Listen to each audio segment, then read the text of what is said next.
कि जब उपदेश शैली में ये कहा जाता है कि दुखी रहने से तुम्हारा कार्य नहीं होगा, प्रसन्न रहो, मस्त रहो, तुम जगत में किसी भाव के कर्ता नहीं हो, अपने स्वयं के परिणामों के भी कर्ता नहीं हो, भगवान के ज्ञान में जो झलका है वही होना है।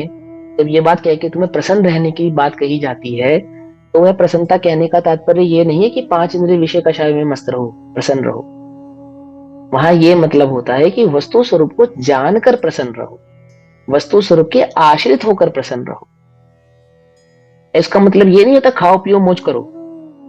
अब खाओगे तो हुई जो तुम्हारी स्थिति है, पियोगे भी, सब कुछ करोगे, लेकिन पांच इंद्रिय के विषय कषाय की जो प्रसन्नता है वो रौद्र ध्यान है।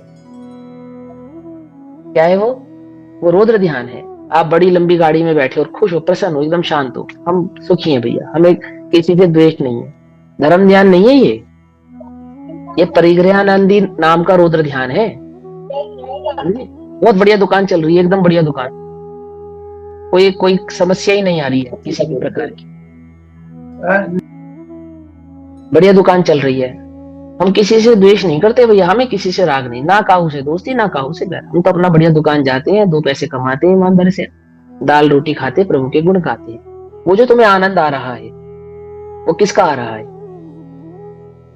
परिग्रहानंदी नाम का वो रौद्र ध्यान है, परिग्रह का आनंद है। वो थोड़ा है, थोड़े परिग्रह का आनंद भी रौद्र ध्यान है, बहुत है, बहुत परिग्रह का आनंद भी रौद्र ध्यान है, धर्म ध्यान नहीं है। मंद कषायों का जो ध्यान है, मंद कषायों, वो मंद कषायों का ध्यान भी वास्तव में क्या है? क्या है? रौद्र ध्यान है। क्योंकि मंद कषायों में से आने वाला आनंद वास्तव में तो प्राप्त प्रिय की तन्मयता का ही आनंद है। समझ में आई बात? नहीं समझ में? सुंदर शरीर नहीं मिला तो जैसा भी शरीर मिला उसमें आनंदित हो। क्या कहा? संतुष्टि माने क्या? कि चार रोटी नहीं मिली भैया, दो रोटी में संतुष्ट हो गए। अरे हुए तो रोटी में ही संतुष्ट। बात समझे? मुझे बड़ा घर नहीं मिला, छोटे घर में संतुष्ट है, रहे तो तुम घर में ही संतुष्ट। हमारे पास महंगे कपड़े नहीं, हम तो सस्ते कपड़ों में खुश हैं। खुश तो तुम सस्ते कपड़ों में, रहे तो आनंद कपड़ों में ही लाना, आनंद तो कपड़ों में ही माना ना। आत्मा में आनंद कब माना? पकड़ में ही बात नहीं, पकड़ में ही आती है, बस समझ में नहीं आती है। रौद्र ध्यान है, पकड़ते ही नहीं हम उन बातों को। हमें तो लगता है हम स्वाध्याय के बल पे संतुष्ट है, स्वाध्याय के बल पे संतुष्ट नहीं है, आप मंद कषाय में संतुष्ट है। जो स्वाध्याय के बल में संतुष्ट है वे तो आत्मा के आशय से संतुष्ट है, आत्मा के आनंद में संतुष्ट है। उन्हें पर अधिक मिले चाहे थोड़ा मिले, थोड़े और अधिक से पर से प्रसन्नता मानते नहीं। प्रसन्नता तो वह निज चैतन्य ज्ञायक भाव के आश्रय से मानते। बात समझ में आती है? पांच इंद्रिय के विषय कषाय प्राप्त नहीं होने पर जो दुख होता है उसे आर्त ध्यान कहते हैं, और पांच इंद्रिय के विषय कषाय मिल जाने पर जो आनंद होता है उसे रौद्र ध्यान कहते हैं। सिंपल। और साधारण परिभाषा क्या है? चार कषाय और पांच पाप की पूर्ति नहीं हो पा रही है और आप दुखी हो रहे हैं, वो आर्त ध्यान है। और चार कषाय और पांच पाप की पूर्ति हो पा रही है और आप आनंदित हैं, वो रौद्र ध्यान है। तो फिर धर्म ध्यान क्या है? जो आत्मा के आश्रय से प्रकट होता हो, जो तत्व के आश्रय से प्रकट होता हो, जो वस्तु स्वरूप को जानकर प्रकट होता हो, ज्ञान जिसमें वस्तु स्वरूप के भाव को जानकर पहचानकर स्वतंत्रता भाषित होने से जो होता हो, वो धर्म ध्यान है। आती है बस समझ में? या नहीं आती है? हम क्षेपक्षम ज्ञान में संतुष्ट हैं, हमें बहुत कुछ पढ़ते हैं, बहुत कुछ समझते हैं, कितना अच्छा हमें समझ में आता है, कितना अच्छा हम समझा सकते हैं। हमें क्या लगता है? हम तो धर्म में आनंदित हैं। क्षेपक्षम ज्ञान का जो आनंद है वो धर्म का आनंद नहीं है, वो रौद्र ध्यान है। समझे या नहीं समझे? और जिनको क्षेपक्षम ज्ञान की कमी है वो दुखी है। तो किससे दुखी हो तुम? रौद्र आर्त ध्यान है बस तुम्हें, कि मुझे ज्ञान अधिक होता तो मैं सुखी हो जाता। यही है ना तुम्हारे आनंद का कारण, कि मेरे क्षेपक्षम ज्ञान कम है इसलिए मैं दुखी हूं, और मेरा क्षेपक्षम ज्ञान ज्यादा होता तो मैं क्या हो जाता? सुखी हो जाता। लेकिन सुख का स्वभावी आत्मा में अभी हूं, ये तो तुमने न तब स्वीकार किया था न अब स्वीकार किया है।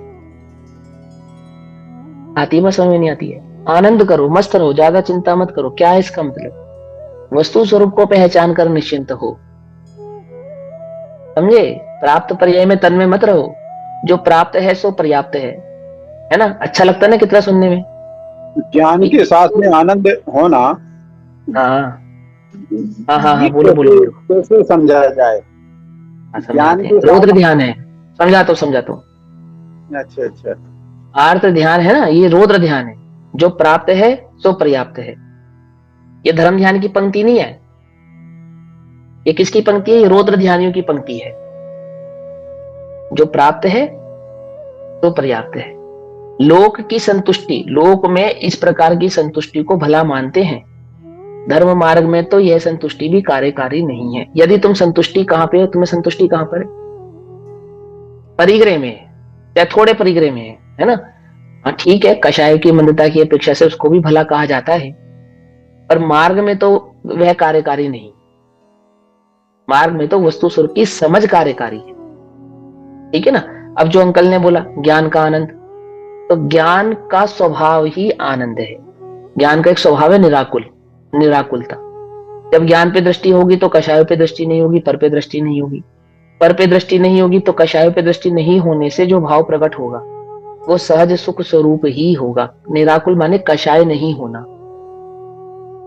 आपको जब कषाय नहीं होती, जो मंद कषाय हैं जिनको आप लोक में कहते हो कषाय नहीं, उन नहीं कषाय होने पर जो शांति आपको है, जिसको भी मैंने कहा प्राप्त पर्याय की तन्मयता, अर्थात जिनको बहुत परिग्रह में दुखी हो रहे हैं, और चाहिए और चाहिए और चाहिए, और कुछ जो है जैसा है उसमें संतुष्ट है। जो संतुष्ट है ना, ये संतुष्ट हो रहे हैं, इसके कारण क्या नहीं हो रहा? वेदना नहीं हो रही। ऐसे ही जो ज्ञान के स्वभाव को जानते हैं वो पर पे दृष्टि नहीं करते, और पर के रंच मात्र भी पर भाव को नहीं चाहने वाला वो जो ज्ञान है वो कैसा है? वो स्वभाव से ही निराकुल होने से परम आनंदमय है। ज्ञानानंदात्मने नमः।